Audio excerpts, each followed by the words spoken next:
The 1930 Bentley 8-litre could have become one of the world's greatest cars, like the gargantuan Bugatti Royale. But it was launched in London in 1930 with a price of £1,850. Back then, that was a lot. Especially since at almost exactly the same time, the Great Depression arrived in Europe. As a result, only 100 8-litres were ever made, and the car's failure brought Bentley to its knees.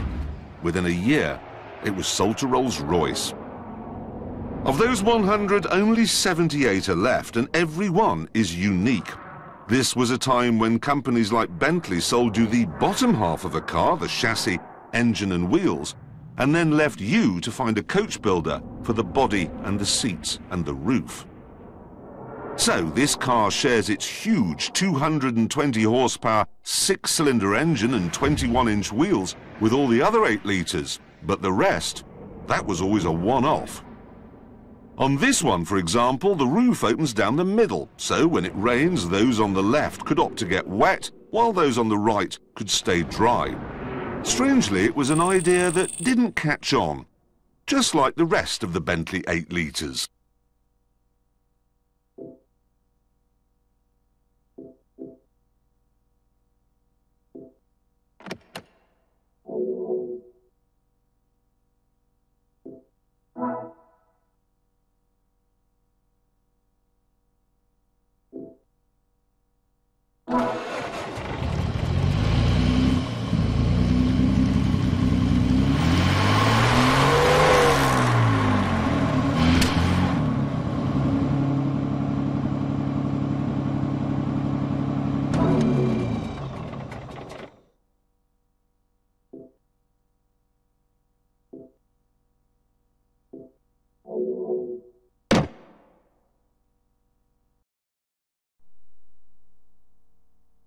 This is a Lexus. I know, doesn't look like one, does it? It doesn't sound like a Lexus from the details either. I mean, it has a 4.8-litre, 552 brake horsepower V10. It also has a carbon fibre body. And it does 0 to 60 in 3.7 seconds and has a top speed of 200 miles an hour. This is what happens when you tell Lexus engineers to stop making quiet, dull saloons for people who play golf. Let off the leash, they go mad and make this, the LFA.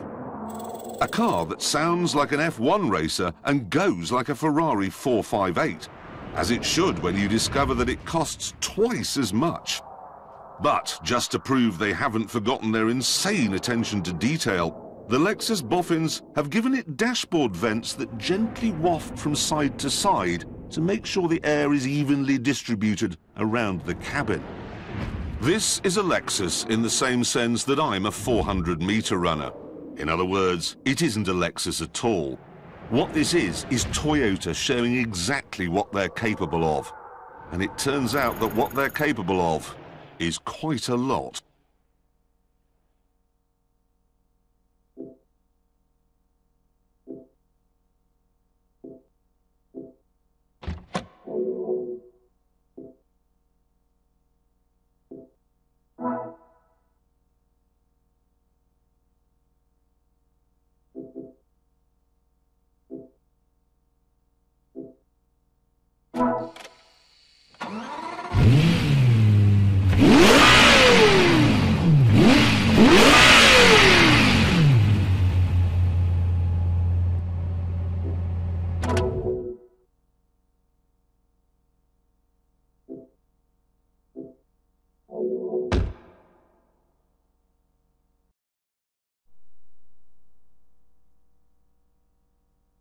This cross-eyed curiosity is a Morgan Aero Supersports. As with all Morgans, much of the structure is made from wood. And if that sounds laughably old-fashioned, well, it is. It's also still made in the Malvern Hills of England in a factory so caught in the past that when a propeller aircraft passes overhead, half the workforce jumps. Surprisingly, the engine in this car isn't made from mud and leaves. It's actually a BMW V8 that makes a rather modern 368 horsepower, allowing this half-timbered sports car to get from 0 to 60 in 4.5 seconds. It'll even run on to 170 miles an hour before its Edwardian aerodynamics prevent it going any faster. I said sports car, but in truth, this is as much a sports car as Westminster Abbey is a top-class rock and roll venue. This isn't a car to compete with modern Jaguars or Mercs or anything beyond. It's a strange time warp for people who believe cars should come with built-in nostalgia and a special kind of hat. And if that hasn't put you off the Aero Supersports, you should know that there's also a version with a fixed roof, one of which is owned by Richard Hammond. The idiot.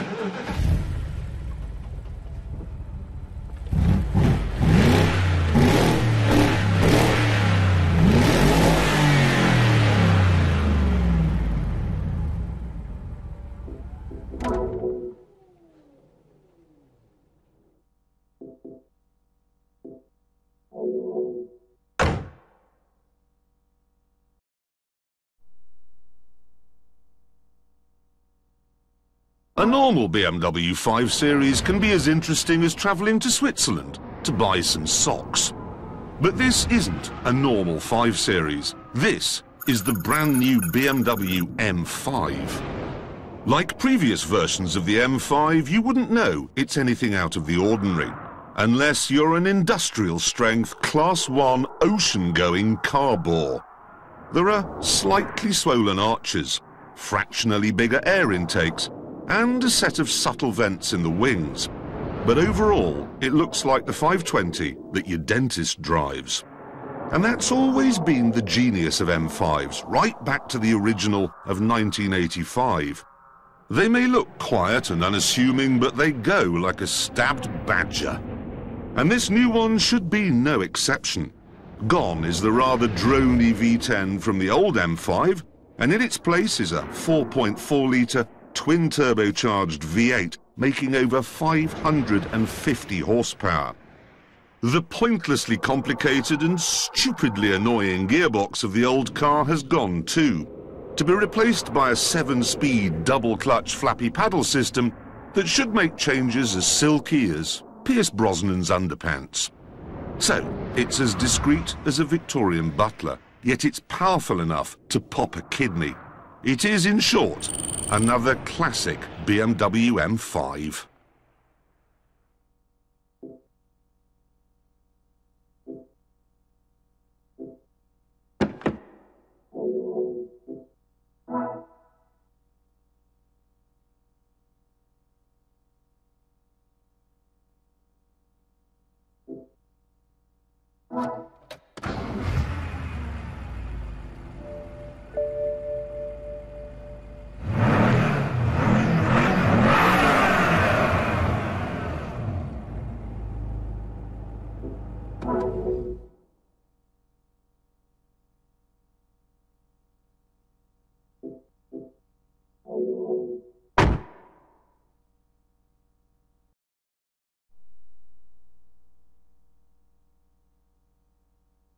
Eventually, all TVRs will break down, and now so has the company that made them.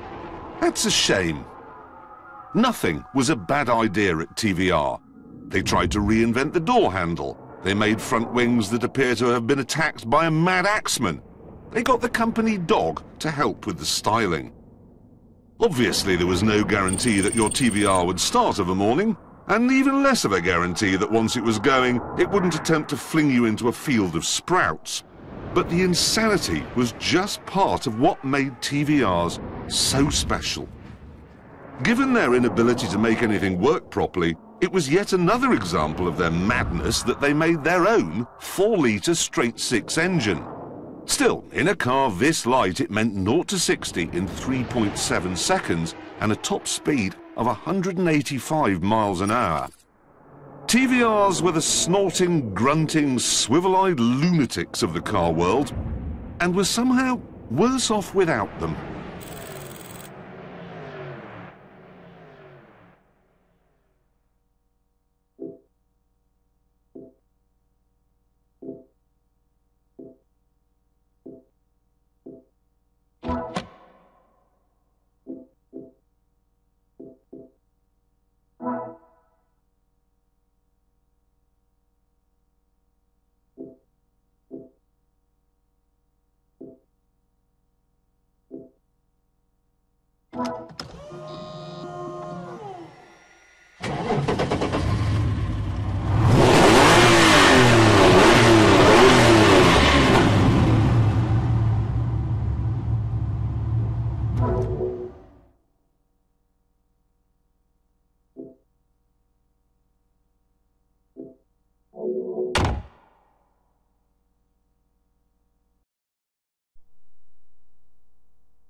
You might think Ferraris should be mid-engined, and this one isn't.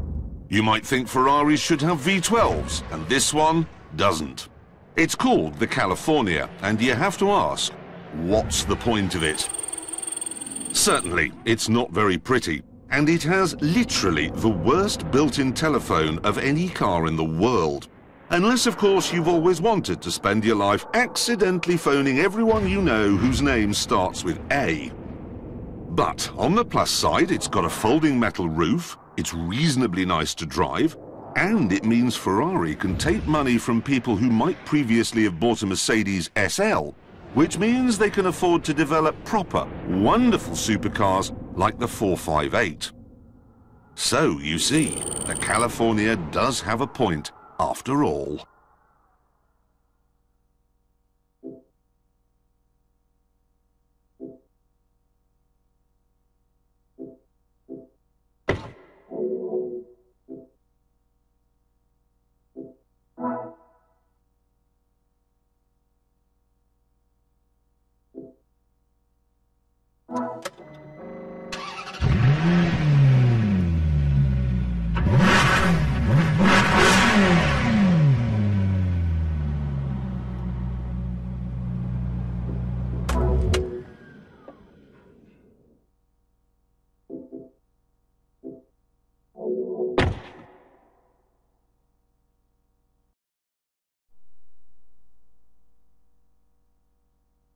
There's a famous scene from the first Gulf War when a convoy of Humvees enters a minefield. One of them hits a mine, gets blown clean in the air, lands on all four wheels, and continues on. That is not possible in a Land Rover. It was at this moment that the Hummer legend was born. And someone quickly figured out that there were enough crazed gym enthusiasts in California to justify making the Humvee available to non-military types. Fitting the Humvee into civvies meant replacing the 6.5-litre Detroit diesel engine with a 6.6-litre GM Duramax. And since this engine made just 300 horsepower in a car that weighs more than most houses, it was often quicker to walk to the shops than use the Hummer.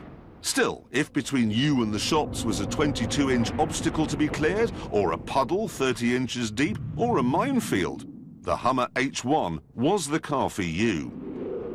These turned out to be obstacles that most people don't face, and as a result, the H1 Alpha was discontinued after just over a year.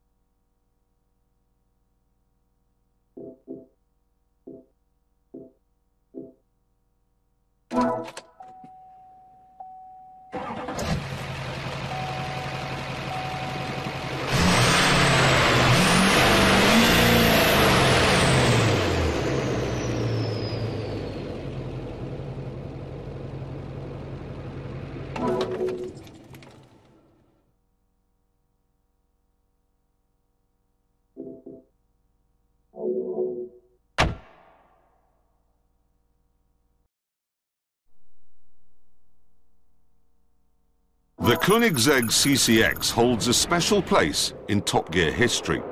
For a long time, it was the fastest car around our track. To this day, it has the longest name of any car on our lap board. And it's the only car the Stig has ever stuffed.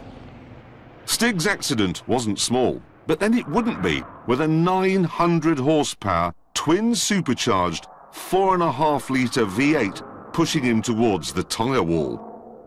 But in a straight line, that power also means speed. 245 miles an hour to be exact, and that's not far off what a Veyron can do. Except, of course, a Veyron has a huge wing on it as standard, and a Koenigsegg, as Stig found out, does not. Or at least it didn't until Stiggy's accident, after which it became an option for any owner who didn't fancy ruining the inside of their underpants. Even someone as fast and as brave as Stig would be wise to choose it.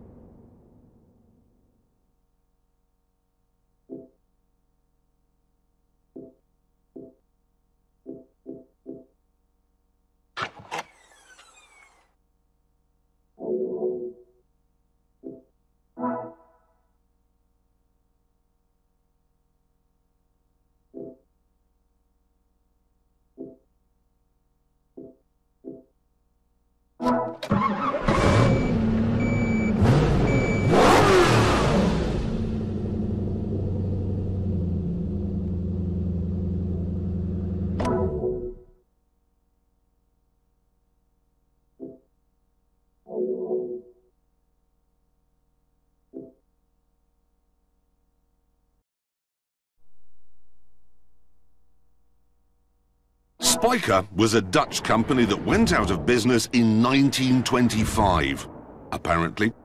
Don't worry, I didn't know that either. I'd never heard of Spyker, nor its financial troubles, nor even that there was a motor industry in Holland. I'd always assumed they had other industries to be getting on with, like flowers or cheese. But then, a Dutch millionaire got bored with having too much money and bought Spyker back with cars like this, the C8 La Violette LM85. It has a 4.2-litre V8 engine from Audi and a chassis that was developed with help from Lotus. But the really interesting thing about Spykers is the way they look, which is like nothing else, and their interiors, which are like something else, although in most cases that something else is an explosion in one of those shops that sells jewelry and expensive luggage. Spyker's millionaire owner says that's what people want, and presumably he's right.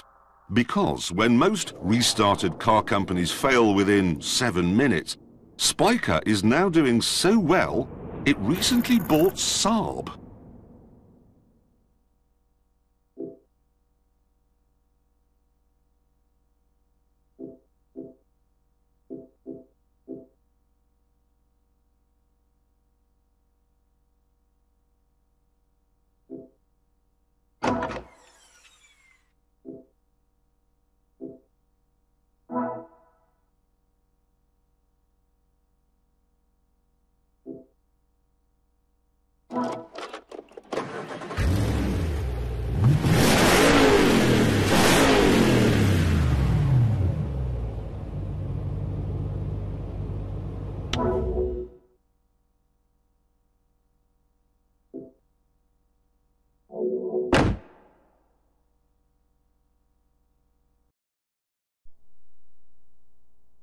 This is the very latest mid-engined V8 Ferrari, the 458 Italia.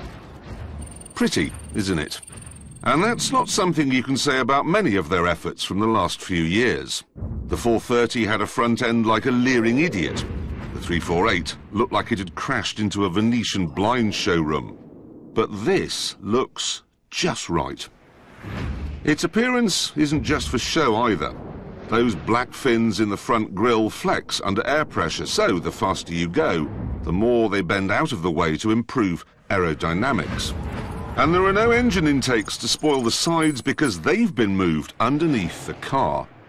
So it looks fantastic, and its 4.5-litre, 562 horsepower V8 means it has the guts to punch you repeatedly in the back of the head. But that alone wouldn't be enough. Some of its ancestors have been as incompetent and terrifying as having brain surgery performed by a baboon. As it turns out, the 458 is better than that. Much better. In fact, it's a sharp-handling, smooth-riding, savagely fast masterpiece. Of course, it's not perfect. For some reason, they've put far too many buttons on the steering wheel. The dashboard screens are so complicated they can only be worked by Bill Gates, and personally, I'd still rather have the brutal Mercedes SLS. But I can't deny that the 458 is a great car and a proper Ferrari.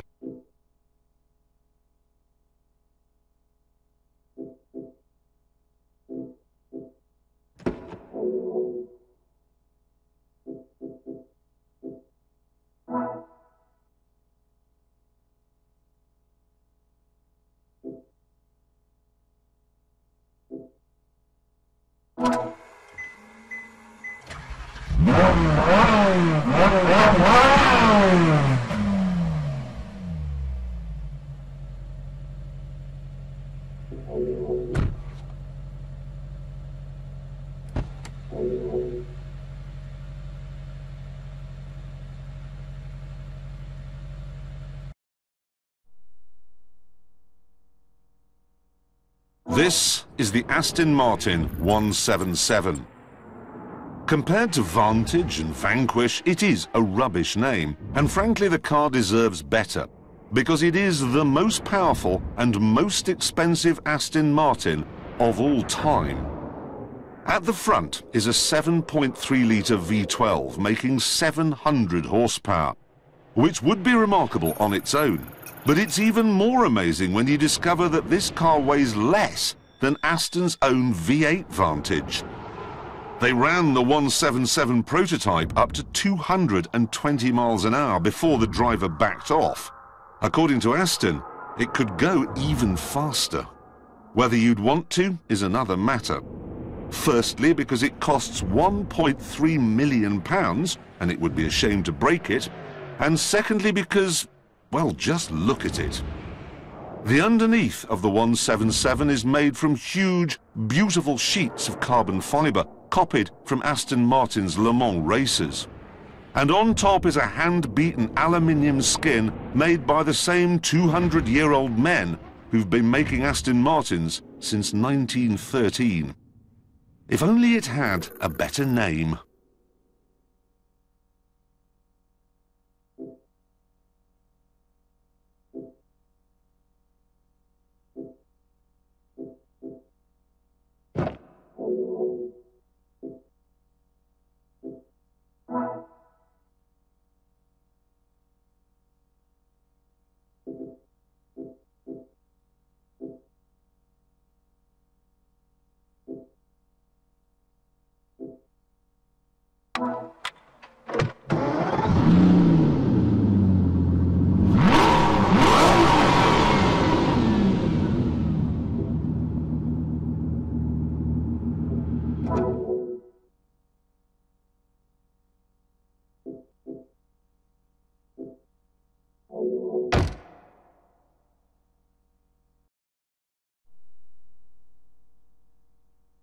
If you wanted to win at Le Mans at the end of the 1950s, you needed to be driving one of these.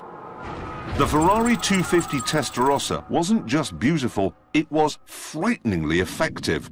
It dominated the 24-hour race in 1958 and again in 1960. And then, just for good measure, when the opposition thought it could breathe again, it won again in 1961. Its close cousin, the 250 GTO, might be the most valuable car the world has ever seen, but the Testarossa was the one that took the silverware. For all its beauty, the GTO had to make do with class wins, where the Testarossa beat everything. Its name comes from the red paint the engine builders daubed all over its cylinder head, because, well, that's the only colour paint they have at Ferrari. Testa Rossa means red head. And sure enough, its 3-litre V12 engine, made by old men in oily workshops with lathes and drills and unfortunate industrial injuries, had a volcanic nature. There is sweat and blood and a bad attitude in every Ferrari 250 Testa Rossa.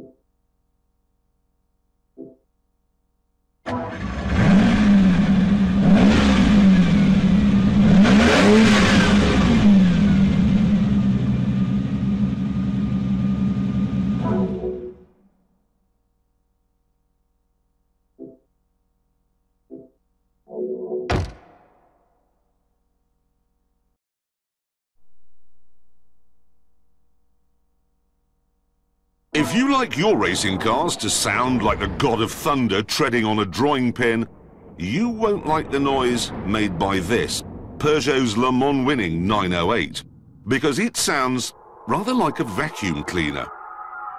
And the reason for this is because it runs on diesel.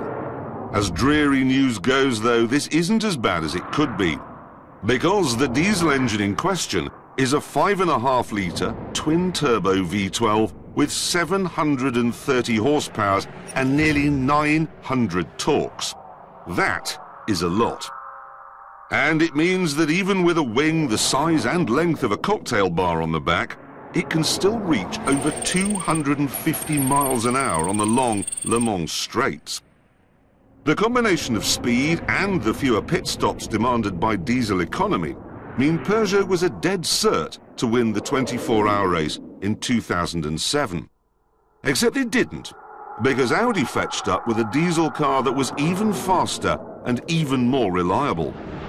The French plan didn't quite work in 2008 either, but by 2009, Peugeot got their act together to take a 1-2 Le Mans finish.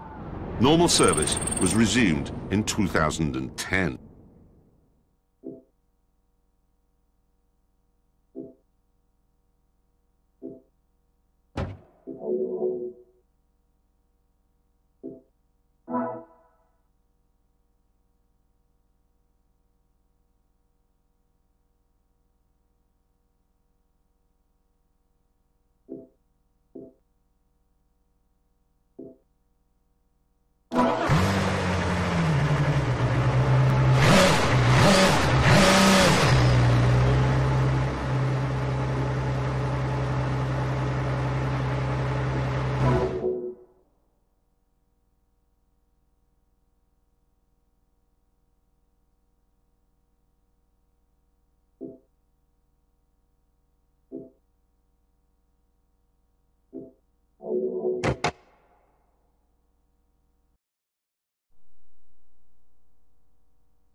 Before the Bugatti Veyron, there was this, the 241-mile-an-hour McLaren F1. Despite its similar top speed, the McLaren F1 is the very opposite of the Veyron. No turbochargers, no four-wheel drive, no traction control, no ABS, and no flappy paddle electronically controlled gearbox. In spirit, the McLaren is closer to a Caterham than a Bugatti. A Caterham with a gold-plated engine compartment. It was built without compromise, and nothing was to get in the way of the driving experience. That's why the driver sits in the middle, so they feel completely in control. McLaren was so determined to use this layout, they even had the law changed to make it possible. Then there's the 627 brake horsepower 6.1-litre V12 engine, built specially for this car by a crack team of BMW motorsport engineers, and the bespoke gearbox and a body made of carbon fibre. We take that for granted in supercars now, but back in the early 90s, it was so extraordinary they might as well have made it from lumps of Jupiter. Personally, I've never cared that much for the F1. It was too twitchy. But without it, Bugatti wouldn't have had something to aim for, and we wouldn't have had the incredible Veyron. In that respect, we owe McLaren our thanks.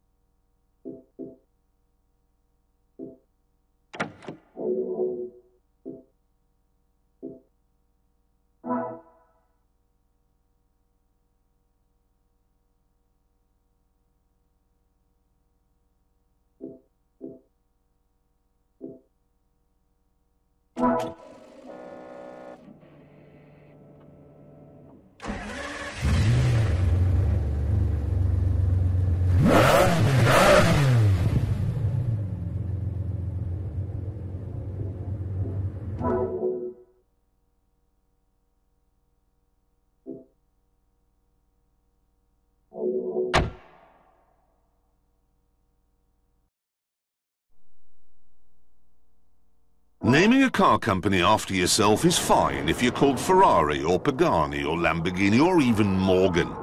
It's not such a good idea if your last name is something stupid like Shufflebottom or Death. Unfortunately, this is advice that was ignored by a German man called Roland Gumpert. And here is the result: the Gumpert Apollo S. However, despite the stupid name, when this strange-looking car came to our test track, it lapped quicker than anything, including the original Veyron. But then that's not entirely surprising when you learn that it's basically a racing car with headlights and a twin-turbo Audi V8 that in basic tune makes 650 horsepower. That's enough for 0 to 60 in less than 3 seconds and a top speed of 223. Better yet, there's the option to tweak it up to 800 horsepower. And plans are afoot to launch a version with 1,000 horsepower. So that's the Gumpert Apollo. Silly name, serious car.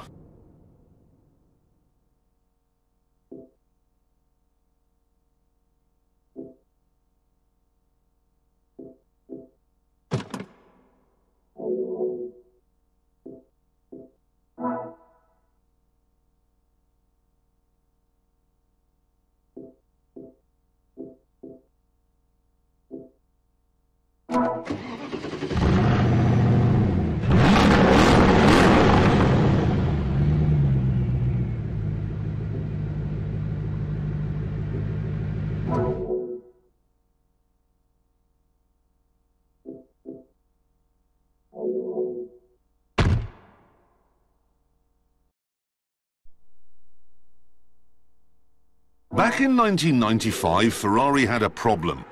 How could they follow the extreme and extremely wonderful F40?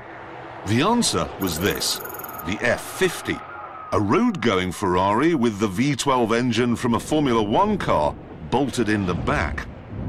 Except as it turned out, it didn't feel bolted in the back. It felt bolted to your back. As a result, the abiding memory for anyone who drove an F50 wasn't the ferocious acceleration or the 200-mile-an-hour top speed. It was the sense that you'd had a furiously spinning washing machine full of bricks hammering directly into your most sensitive pain receptors. Add in the fact that it liked to bite back in the corners, and what you've got here is actually the recipe for 4.7 litres of total misery. It was a very bad car, and it was ugly. Still, at least it made them try harder with the Enzo.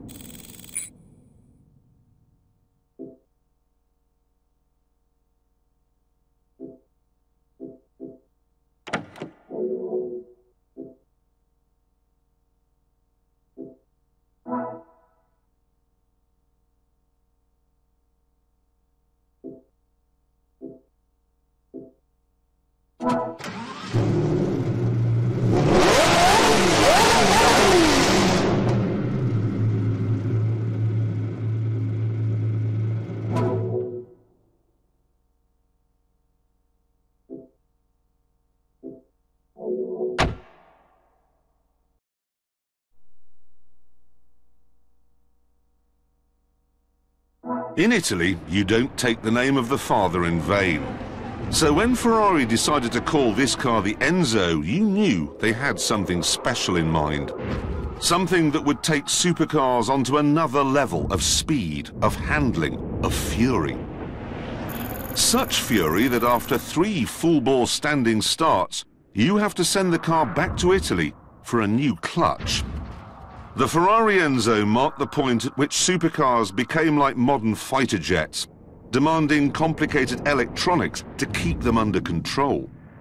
It's computers that keep its 6-litre, 660 brake horsepower V12 and flappy paddle gearshift on speaking terms, and its F1 style adjustable suspension on an even footing. The result is a car that's faster around Ferrari's test track than all but their most recent Formula One cars.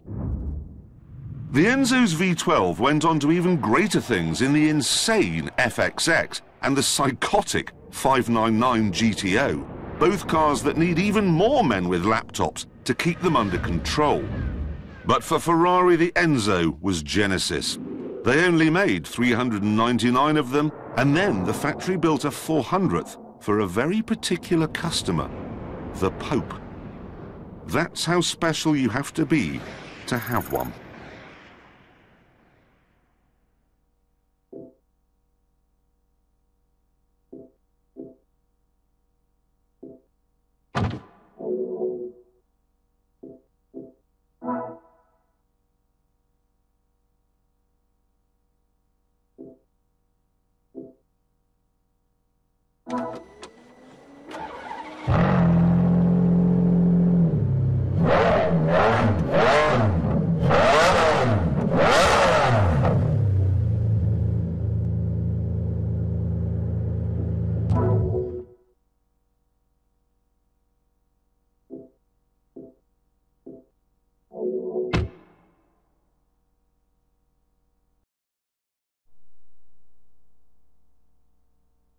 This is the greatest Anglo-German cooperation since, ever. It's the Mercedes-Benz SLR McLaren. From Germany, the big badge on the front, and the 5.4-litre supercharged V8 that gives this car 626 horsepower and a top speed of 208 miles an hour. From England comes the grey and silver, biros in the top pocket, engineering know-how of the McLaren F1 team, who came up with the carbon fibre body and built the whole thing in their Surrey factory. As you might imagine, the marriage between these two companies from these two nations was not easy. Mercedes insisted the SLR had to be front-engined and look exactly like this. McLaren insisted this was not ideal for a supercar. Mercedes wanted a comfortable, well-equipped cruiser. McLaren wanted a hardcore, lightweight racer. The two sides couldn't even agree on what the SLR sounded like at full chat. Mercedes said it was like a Messerschmitt. The British reckoned it was more like a Spitfire. Yet, despite the disagreements, the end result was a very fine car. Monstrously fast and loud when you drove like you'd sat on a bee, yet relaxed and easy to live with when you didn't. The only real problem were the carbon brakes, which worked like a switch. But whatever, the SLR is dead now and the two firms behind it have gone their separate ways. Although strangely, Mercedes now make the SLS, a hardcore cruiser, and McLaren, the MP4 12C, a civilized supercar, which is somehow slightly ironic.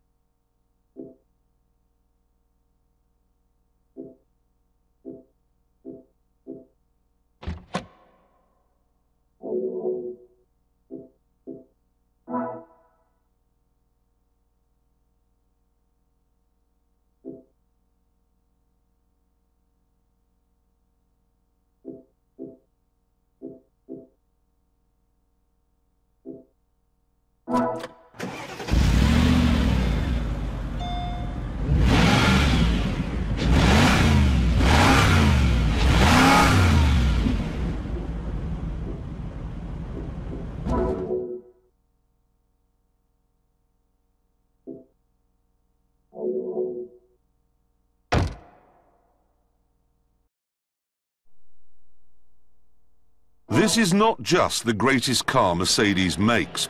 Right now, I think it's the greatest car in the world.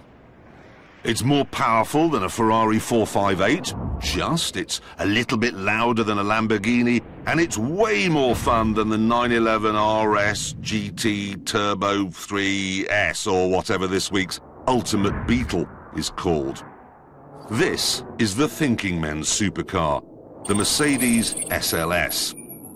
The engine is AMG's own 6.2-litre V8 linked to a flappy paddle double-clutch gearbox that sits at the back for perfect weight distribution, so that it feels as though the entire car pivots around, well, around your bottom. It does a lot of pivoting, if truth be told, because while it can do huge distances in great comfort, what it is at heart is a shouty, snarly, tail-happy, gull-winged lunatic. And that is why I love it.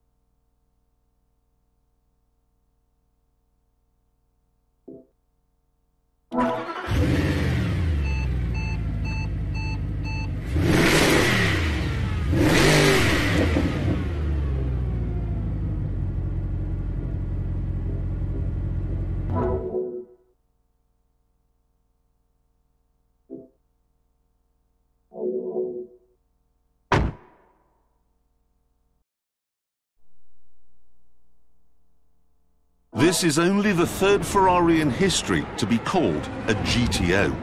The first, the 1962 250 GTO, remains the world's most valuable and quite possibly the world's most beautiful car. But its form came from its main function, as a racer.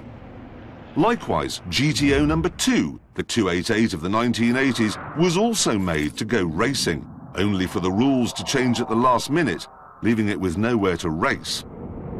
And now we have this, the third GTO, a slightly softened road-going version of the 599 FXX.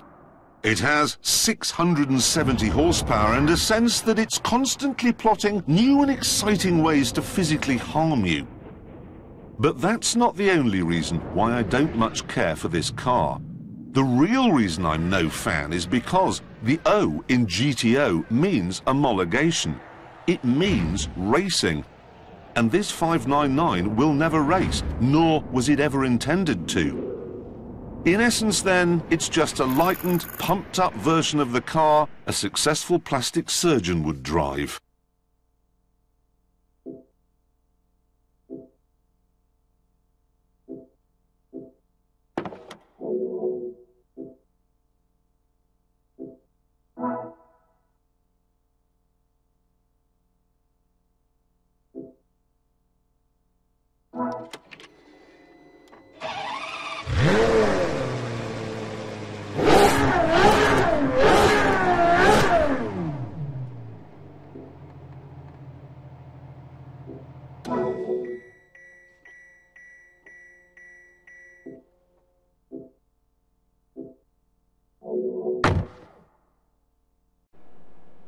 Above 155 miles an hour, they stop trying to classify hurricanes. 155 miles an hour is a Category 5, the kind that killed 12,000 burly Texans in 1900.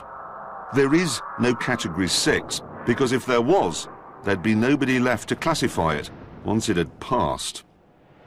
The Bugatti Veyron will pass through the air at 252 miles an hour, so you have some idea of the forces of nature at work here, and the reasons why it needs to haul that vast aeroplane wing into the airstream to keep it stable. It's also why it needs 16 cylinders, 8 litres, 4 turbochargers, 10 radiators, and 1,000 horsepower. Everything about this car is Category 6. Except, that is, the skill level required to drive it. Your mother could. a flappy paddle gearbox developed by people who develop Formula One gearboxes, and a four-wheel drive system developed with some considerable amount of head-scratching by rocket scientists means you just get in and drive. And you won't drive anything faster. Anything. Like Concorde and the Saturn V, the Veyron is the furthest its particular engineering avenue will be explored. The men who engineered it are probably working now on hydrogen propulsion.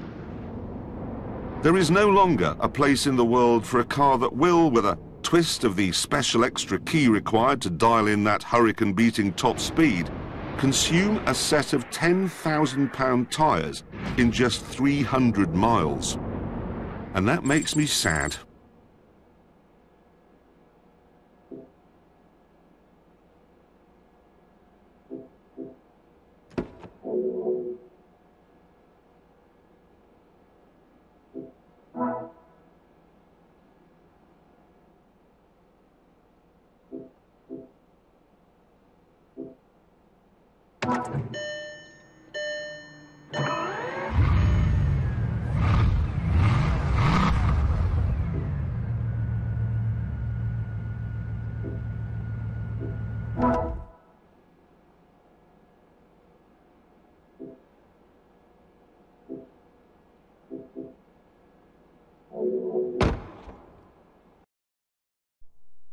Everyone knows American cars are terrible, and cars from Europe, especially cars from Italy, are better. Better looking, better driving, and usually better sounding. 50 years ago, Henry Ford knew this. That's why he tried to buy Ferrari, and thought he had. Until Enzo Ferrari looked down his Roman nose and said, you know what? Actually, you can't have it. So, Henry decided to kick Ferrari where it hurt, on the racetrack. He wrote a blank check and told his engineers to build a better racing car and beat Ferrari at Le Mans. And astonishingly, that car, a British chassis with an American engine, the Ford GT40, did just that. 4 times. This car is not the GT40, but it looks like one. And it was made to celebrate Ferrari's humiliation, only this time on the road, not the track. It's the Ford GT, not the GT40, because unlike that car, it's more than 40 inches tall, so Americans could fit into it. But the idea is just the same. A great big V8, a 5.4-litre with a supercharger, and a relatively simple aluminium chassis. 220 miles an hour, and frankly astonishing handling for a car from America. And movie star looks. I have never driven a car that attracts more attention, and I drove this one a lot, because I bought one as remarkably, at the time, there wasn't a Ferrari that was better. And that's only something that happens once every 50 years.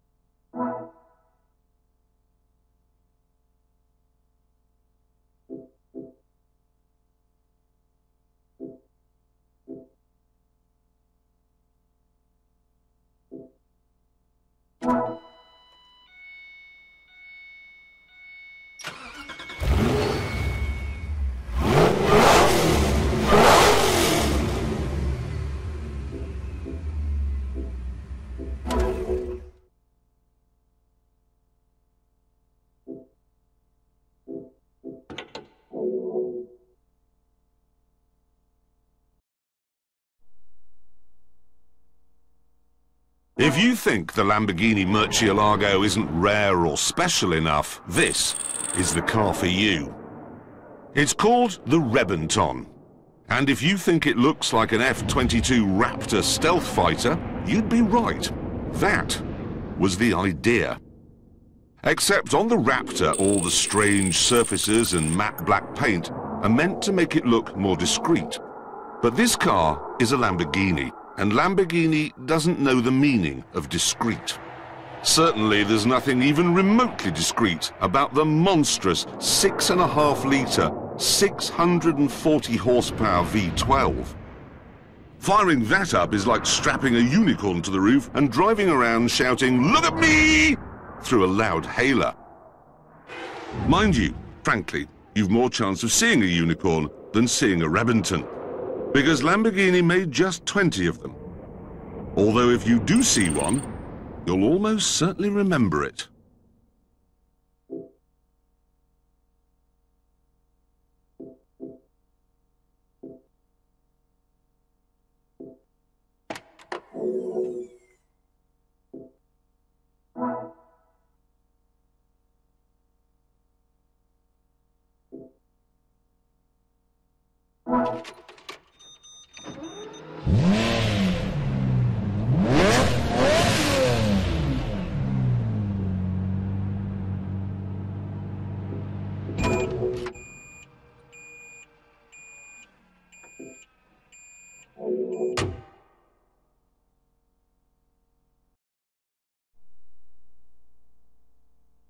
The Pagani Zonda, a car which proves that in Italy you can wake up one morning, drink one too many espressos, tell the world you're going to make a car as fast and as good as a Ferrari, and then actually go ahead and do it.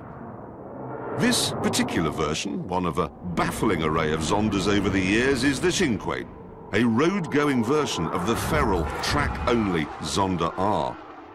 It's always puzzled us at Top Gear how Pagani makes its cars so good. Yes, they put in the effort by inventing a new cocktail of carbon fiber and titanium called carbotanium. And they managed to persuade Merck's power-crazed AMG division to build them special V12 engines.